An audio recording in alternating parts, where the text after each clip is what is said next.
We continue our journey of the call and discipleship.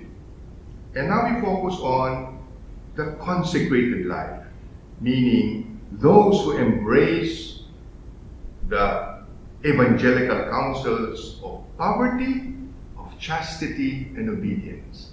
This is what defines in many ways what consecrated life means. It will include, of course, above all, the religious persons, the ones who wear a habit, you see. What differentiates them is that they have a habit. But some of the consecrated people are no longer defined by what they wear, or are no longer recognized by what they wear. Because some consecrated people are also embrace the way gets involved in the world as well. But you know that they are consecrated because they have embraced the three counsels, the three virtues that will make them truly consecrated. Poverty, chastity, obedience. What is that? They are the ways by which they say yes to the Lord. By embracing the life of poverty, poverty means that nothing in this life, nothing material, anything, ambitions, nothing of that, they will find the source of their happiness and fulfillment. They will find their fulfillment precisely by letting go of these material things and finding their value, their treasure in the great pearl that is Jesus. Only Jesus, with Jesus, and through Jesus. That's the first point.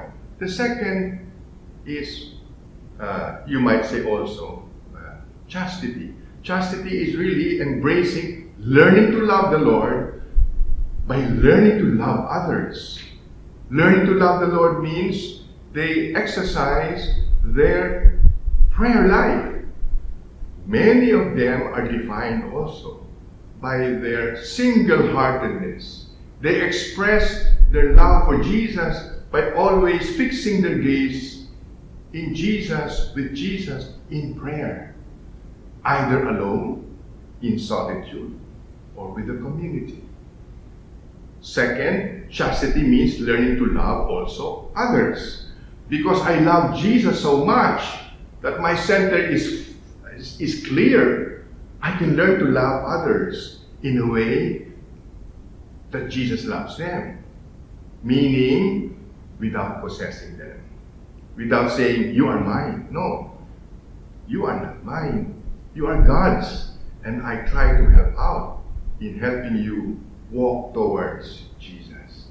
My aim in loving you is to wake you up to the reality of God's love in your own life. Learning to love in the way Jesus loves, without possession, without possessing. How can that be that you don't possess? Because your focus is not on yourself, on your needs. Your focus is always on what the Lord wants. My love for Jesus.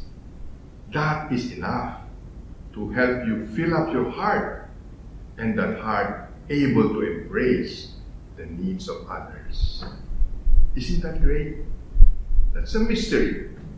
One cannot love that way except by having to learn to make your heart like unto the heart of Jesus.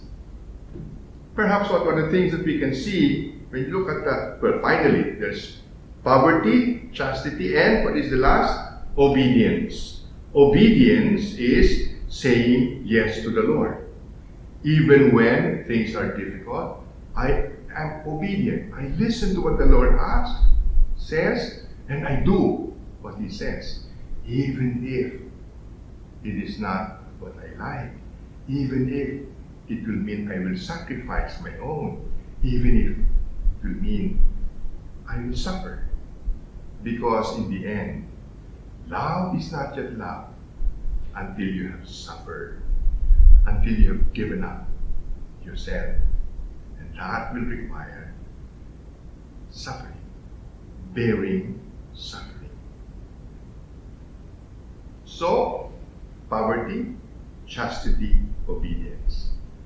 Those are the forms by which a religious says, "Yes, Lord, must they come."